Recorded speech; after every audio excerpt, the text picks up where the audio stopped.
Morning FC les amis, bonjour, bon après-midi, bon matin, bon repas du midi comme d'habitude, on est le dimanche évidemment 23 novembre. Bon, je vous le dis tout de suite, oui si j'ai une sale gueule, je suis malade. Voilà, et pourtant, on est quand même là. Ouais, on n'a pas pu stream hier pour ceux qui suivent, celles et ceux qui suivent un petit peu la chaîne Twitch, mais normalement, on a fait tout ce qu'il fallait, aujourd'hui, ça devrait le faire. On va voir. En tout cas, on va commencer. Moi, de toute façon, j'ai plus rien à perdre. Hein. Moi, je suis un forcené. Excusez-moi. On commence direct, hein, les amis, avec ce qui s'est passé en Ligue 1 hier. Bien entendu, regardez. C'était le match of the day pour moi. J'ai été déçu. Je vous le dis, par la qualité du match. Mais, victoire de Lens face au Racing Club de Strasbourg, 1-0. Bon, il y a eu 2 cartons rouges sur la seconde période. On va aller regarder évidemment les notes données par l'équipe. Mais Pierre Sage, hein, je suis désolé, mais Pierre Sage, quel travail. Hein. Pierre Sage, quel travail, les amis. On va en discuter. Évidemment, c'était un peu une journée un peu d'émotion quand même hein, à Bollaert d'Ellis.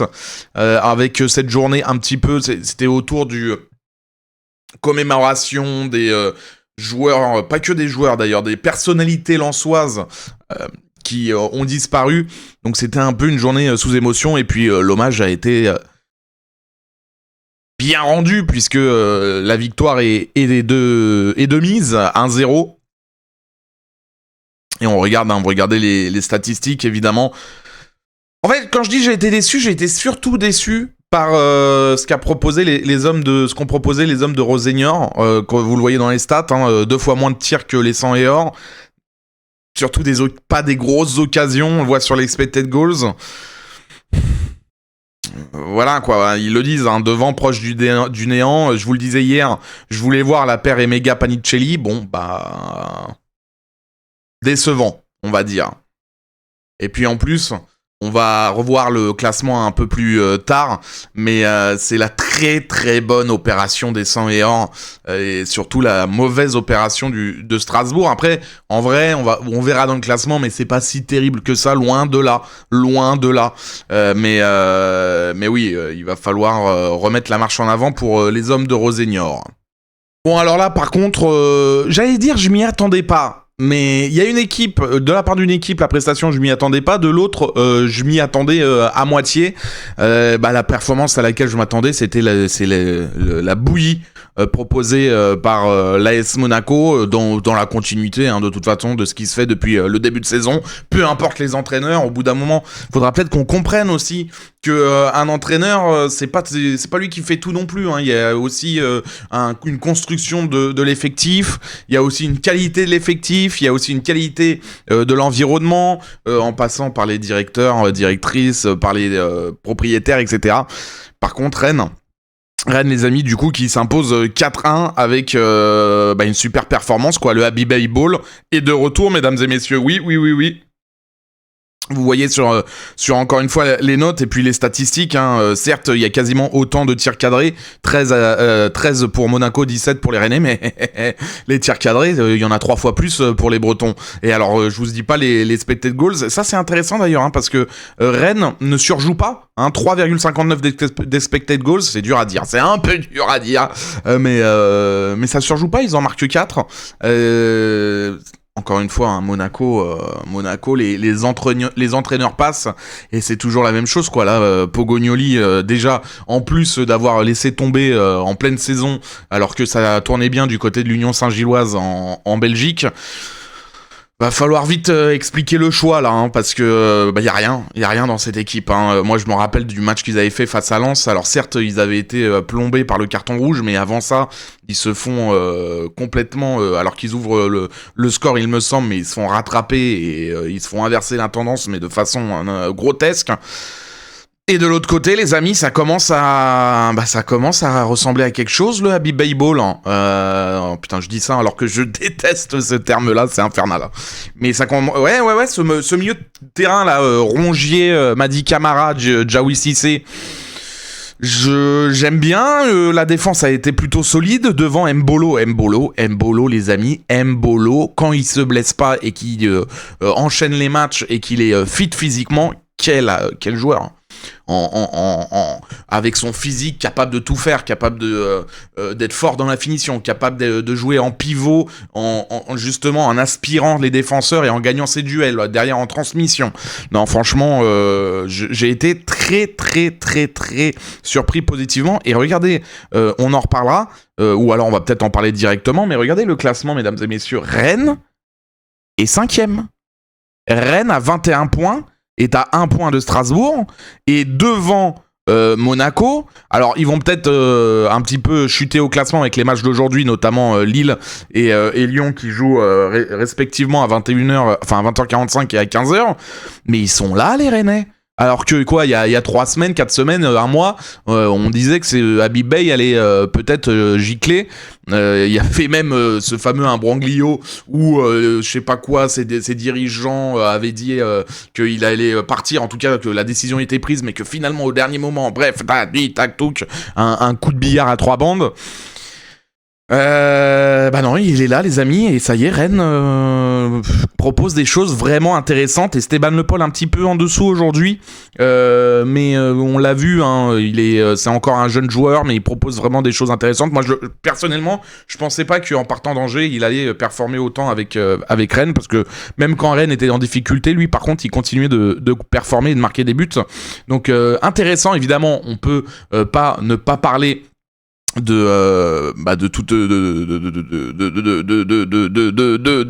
excusez-moi, vous savez, j'ai des petits spasmes. On est obligé de parler de ça, les amis, évidemment. Paul Pogba de retour avec en plus acclamé par le Roazhon Park. Tiens, est-ce que je peux vous mettre ça, c'est des belles images. Ça, c'est des belles images. Voilà, on espère que le Paulo Pogba, le physique va suivre et surtout va continuer de monter en puissance et revoir le Pogba qu'on a tous aimé à un moment ou à un autre. Il faudra inscrire, comme dit Actu Ligue 1, hein, le 22 novembre 2005 à 2005 à 20h43, Rennes. Paul Pogba retrouve les arènes. Paul Pogba retrouve les terrains français. Ça fait plaisir, tiens, une petite info comme ça au café avec le fameux pain au raisin. Bah ouais. Bon, et pour finir cette journée de samedi en Ligue 1, pas de surprise les amis, hein, le Paris Saint-Germain reprend la tête de Ligue 1 évidemment après avec cette victoire face au HAC, tout simplement, le club doyen, avec Kangin Lee, hein, vous savez, peut-être que vous connaissez pas, mais nous sur Twitch, c'est notre petit chouchou qu'on a aimé détester, et maintenant, écoutez, il fait plutôt des belles performances, Joao Neves et Barcola, 3-0, écoutez, même sans forcer, hein, et pourtant...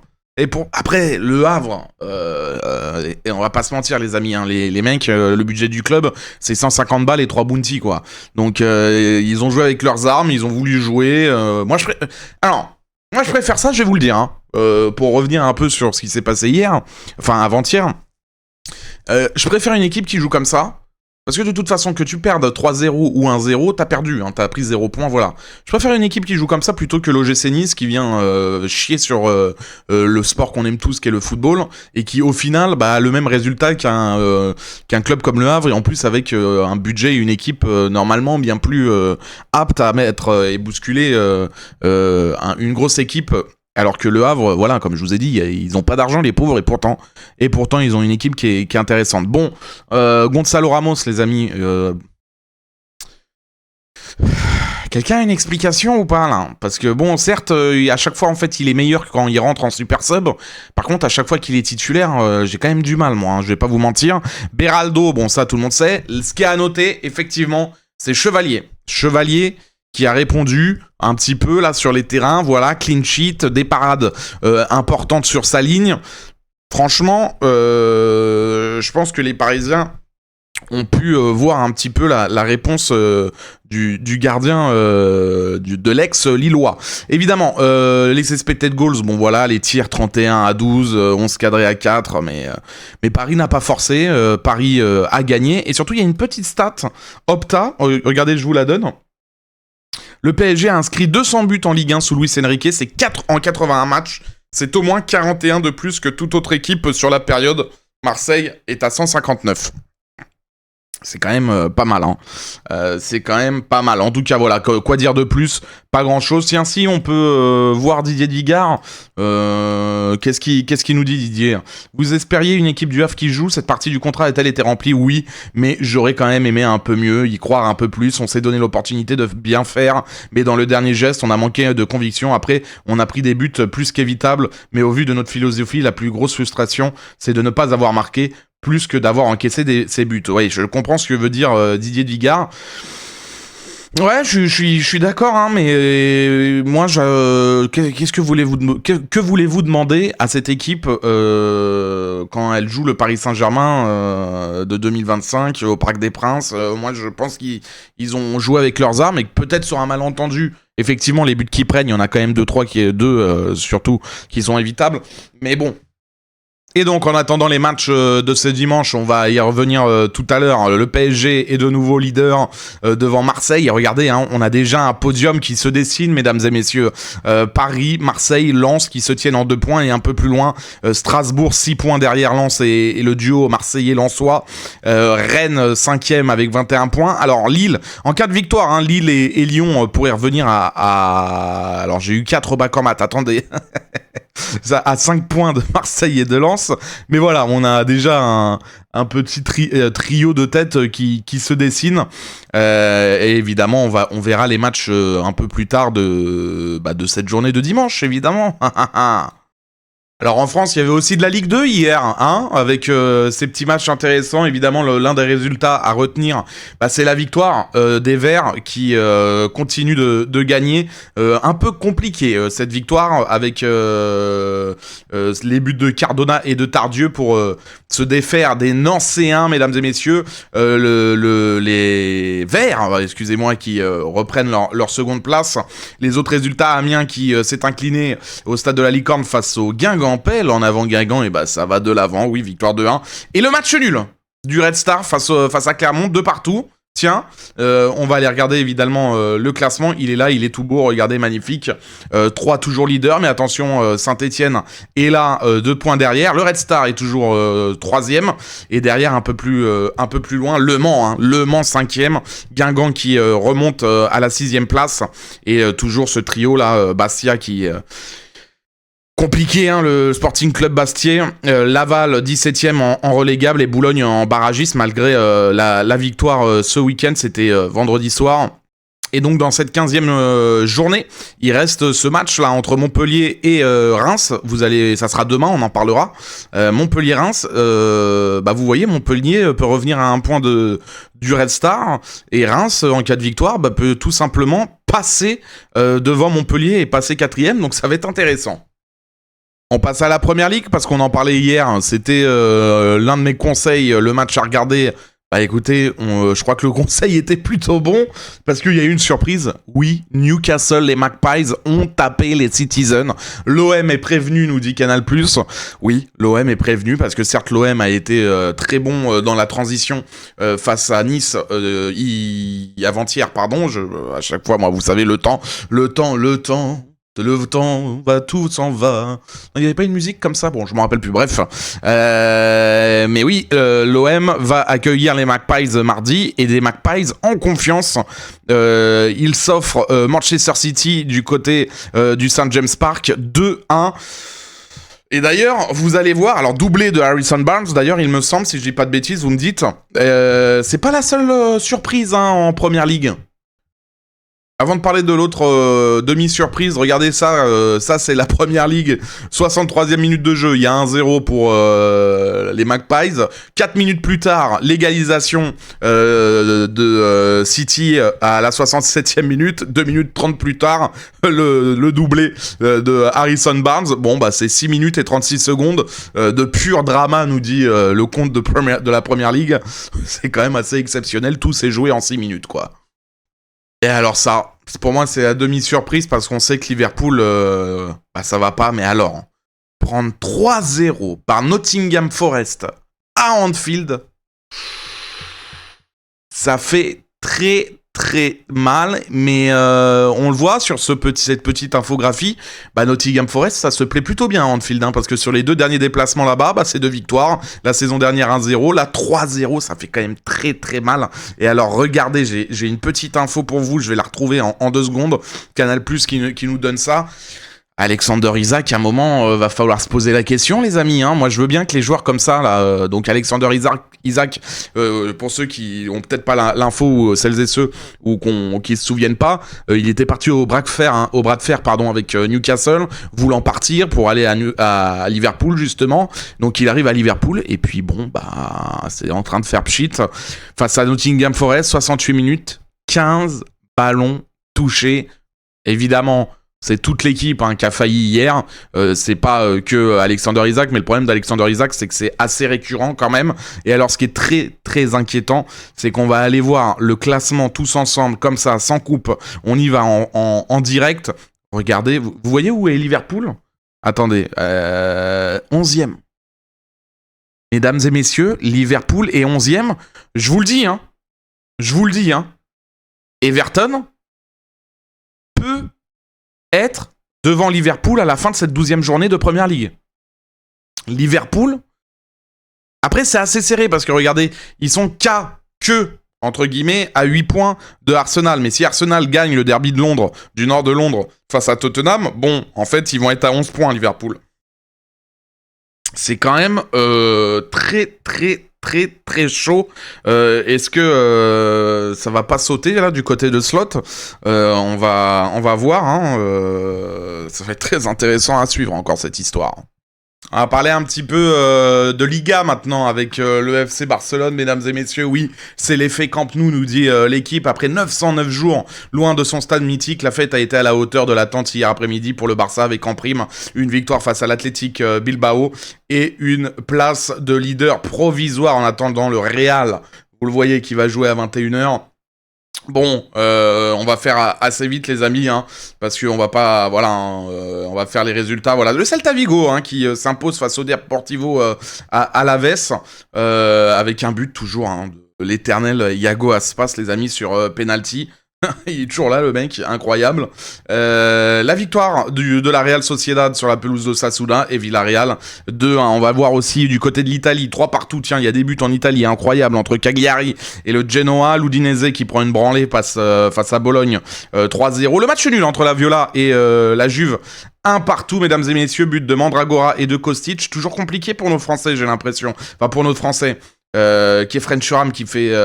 j'ai pas vu le match, je vais pas vous faire de bêtises, mais regardez, Openda et Jonathan David, ils sont pas français, je suis bien au courant, vous inquiétez pas, Jonathan David du moins, puisqu'il est canadien, mais des joueurs passés par la Ligue 1, ils sont rentrés à la 88e. Compliqué quand même pour nos amis. Et la victoire du Napoli 3-1 face à l'Atalanta, mesdames et messieurs. Doublé de Neres et de Noah Lang, l'ancien joueur du côté de la Belgique. Et Scamacca, le Napoli qui remporte un petit peu le choc de Serie A hier. Allez, lui, il est bien français, Michael Olise. Match exceptionnel. Victoire du Bayern 6-2 face à Fribourg. Auteur d'un doublé et de 3 passe décisive, l'ami Michael Olise. Écoutez, ça fait plaisir.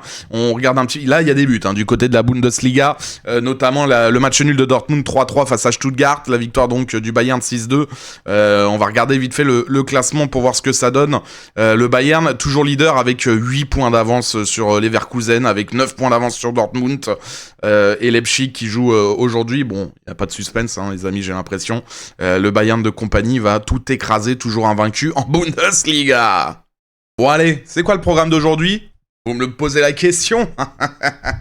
Je vous réponds. Et on va commencer les amis, avant que je vous fasse mon programme parfait de football à la télévision. On va commencer avec le Auxerre-Lyon à 15h, les compositions type qui devraient être alignés, les provisoires, on va dire, j'ai plus de synonymes. On a un vocabulaire, on a quand même 400 mots de vocabulaire, c'est quand même pas mal. On arrive à faire des phrases. C'est fou. Non, c'est ma langue maternelle, je sais. Bref, allez, Auxerre, ça va très très mal. Hein. Ça va très très mal. Lyon, bah faut que ça gagne. C'est simple. Greif dans les buts. Normalement, Abner, Niakate, Mata, Maitland-Niles, Tessman, Tolisso, Morera, Mera, Karabec et Satriano. Et oui, parce que Adbauer, Tagliafico et Morton sont suspendus. Kluivert, Fofana évidemment, Noama toujours blessé, Ghezal aussi. Alors heureusement que c'est à Auxerre. Mais waouh.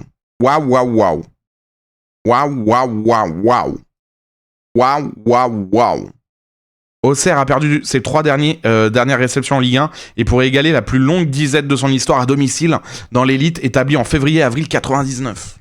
Alors je reconnais quand on est supporter ou supportrice de Lyon, ça c'est des stats qu'on n'a pas envie de connaître avant le match parce que ça va porter la guigne. Du côté d'Auxerre, Donovan Léon devrait être bien là. Danois également. Sinayoko, Mara, Namasso. Est-ce qu'il y a des absents Oui, c'est Naya, blessé. Owuzu aussi, blessé, important. Bon. On verra demain dans le Morning FC. Je regarderai le match. Normalement, je le fais pas en live sur Twitch, mais je vais le regarder parce que ça va m'intéresser quand même de voir ce que va proposer Lyon face à cette équipe auxerroise. Votre pronostic, moi je vois une victoire de Lyon courte, hein. Genre un 1-0, un 2-0, 2-1, à l'arraché un peu. Hein. On verra, mais ouais. Alors ça, normalement, ça sera en direct sur l'ARBF aujourd'hui, 17h15, le multiplex de merde, comme je l'appelle. Mais vous savez, le multiplex de merde, ça peut paraître condescendant, mais en fait, c'est affectif. Vous voyez ce que je veux dire ? J'aime ces multiplex-là.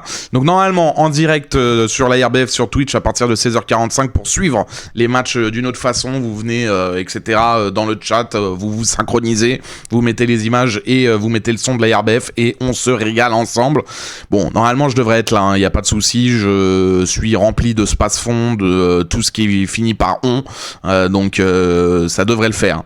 Brest-Metz, est-ce que Metz, les amis, ça va enchaîner une 4e victoire d'affilée? Et pourquoi pas? Nantes-Lorient, waouh. Toulouse-Angers, waouh, j'avoue que ça fait un peu peur. Tiens, pour s'il y a des amis toulousains, petite info, Donum qui est de retour. Pour nos amis lorientais, c'est à Bergel. Hein. Ça, c'est peut-être une grosse info à Bergel qui n'est pas là du côté de Lorient. Bah écoutez, vous savez quoi ? Je vais vous donner mes pronos pour ce multiplex. Victoire des Grenats sur la pelouse de Brest. Match nul entre Nantes et Lorient et match nul entre Toulouse et Angers. Voilà, comme ça, je prends pas de risque. Ah ouais, je suis pas fou, moi. Hein. Bon, ça aussi, ça sera normalement en direct sur la RBF à partir de 20h15. On va enchaîner, je crois. On fera pas de pause. Le LOSC qui accueille à Pierre Mauroy à la Décathlon Arena. D'ailleurs, qu'est-ce qu'on dit ? On dit la Décathlon Arena ? On dit le stade Pierre Mauroy ? Moi, je sais pas. Je suis perdu. C'est pas possible. Il y en a marre. Qui accueille donc le Paris FC. Alors ça, c'est un match à but, ça. Ça, je vous le dis, c'est un match à but. Ça, je reconnais, c'est un match à but. Les compos probables, Hauser dans les buts pour les Lillois, Perrault, Mandy, Mbemba, Meunier, Bouhaddi, Bentaleb, Sarawi, Haralson, Correa, Giroud, les amis, qui n'a plus marqué depuis plus de 2 mois. On va en parler, tiens, juste après. Du côté du Paris FC, Nkambadio dans les buts, Traoré, Chergui, Mbo, De Smet, milieu de terrain, Pierre Lesmelou, Camara, Maxime Lopez, Kebal, Crasso et Moses Simon pour la triplette offensive. Otavio qui est suspendu. Ça, c'est un coup dur pour les Parisiens, parce que je trouve qu'il avait très mal commencé avec le Paris FC. Je trouve qu'il s'était beaucoup mieux là sur les derniers matchs. Du côté de l'effectif de mise à disposition de Genesio, il y a 2 absents pour suspension, c'est Verdonck et Benjamin André. Mais vraiment, la grosse mauvaise nouvelle, c'est que Benjamin André est suspendu, parce que c'est quand même un milieu de terrain important pour les Dogs. Alessandro toujours blessé, et Fernandez Pardo aussi, hein, ça fait une solution offensive en moins. Eh ben, je vais vous donner mon petit prono. On en parlera plus en détail demain, évidemment, après avoir vu les matchs. Mon petit prono, eh bien... 2-2. 2-2, mesdames et messieurs, 2-2. 2-2. Ah ouais, oh ouais. Bon, vous savez, c'est l'heure de quoi? Ben oui, du programme parfait pour le Morning FC, le programme télé parfait pour ce dimanche. Et regardez, voilà ce que je vous propose de faire, mesdames et messieurs. Tiens, dites-moi si vous allez faire qui suit dans les commentaires ce programme parfait, etc. Ça peut être intéressant, mesdames et messieurs. Eh bien, vous savez quoi? Moi, je vous dis, vous vous mettez devant Lyon. Parce que, bon, après, il faut avoir mentalement, va falloir être solide, mais Auxerre-Lyon, à partir de 15h, tac. Une fois que c'est terminé, ça va se terminer aux alentours de 17h, mesdames et messieurs. Et ben, ce que vous faites, et c'est gratuit, enfin, c'est pas gratuit, mais c'est pour moi, c'est cadeau. Vous vous mettez sur la RBF pour avoir juste le son, juste mon live, le multiplex de Ligue 1. Et évidemment, donc ça, c'est sur Ligue 1+, hein, tout ça. Hein. Oui, c'est sur Ligue 1+. Parce que à cette heure-là, il y a quand même un derby intéressant, c'est Arsenal-Tottenham sur les antennes de Canal+, et c'est sur Canal+, normalement c'est sur Canal+, hein, à 17h30. C'est pas sur Canal+ Sport ou je sais pas quoi, c'est sur Canal+. Donc vous vous mettez sur le live de la RBF pour le multiplex de Ligue 1, pour avoir juste les petites infos en direct, quand il y a des buts, etc. Et sur la télé, vous allez sur Canal+, 17h30, Arsenal-Tottenham, c'est magnifique, en magnificade, en magnificence. Ça, une fois que c'est terminé, il est quelle heure? Il est 19h30. 19h30, bah vous savez ce que vous faites? Vous regardez la deuxième mi-temps de Lazio-Lecce. Bon, non, je sais, ça vend pas du rêve. Non, je sais, ça vend pas du rêve. Ou alors, 19h30, vous faites un petit apéro, c'est le Beaujolais nouveau. Pour ceux qui boivent pas d'alcool, une petite eau pétillante, un petit Diabolo menthe. Voilà, c'est toujours bien. Et alors là, le soir, vous faites un duplex, les amis. Soit vous mettez sur l'île Paris FC, mais ça, je peux comprendre. C'est sur Ligue 1+ aussi. Je peux comprendre que ça vende pas tant de rêves que ça. Donc, le soir, vous mettez pareil sur la RBF pour avoir le son, pour discuter avec nous et avoir les buts en direct de l'île Paris FC. Et vous vous mettez sur DAZN pour le derby de Milan, en fait, tout simplement. Au Giuseppe Meazza entre l'Internazionale et le Milan AC. Voilà, pour moi ça me paraît être... Et alors après, tiens, je peux aller même plus loin. Si vous voulez finir, si vous travaillez pas demain et que vous pouvez vous coucher tard, ou que vous travaillez mais que vous êtes pas des gros et grosses dormeurs et dormeuses, et ben vous terminez avec les quarts de finale de MLS avec Léo Messi à 23h, Cincinnati face à l'Inter Miami de Léo Messi. Et voilà, et je crois que là, la journée, elle est parfaite. En tout cas, voilà, c'était le Morning FC du dimanche 23 novembre. J'espère que ça vous a plu. N'hésitez pas à me dire si vous n'êtes pas d'accord, si vous voulez dire des trucs dans les commentaires. C'est fait pour ça. Lâchez votre pouce bleu, c'est très important. Si vous n'êtes pas abonné, n'hésitez pas à vous abonner. Et puis voilà, quoi. Allez, des bisous, ciao, ciao.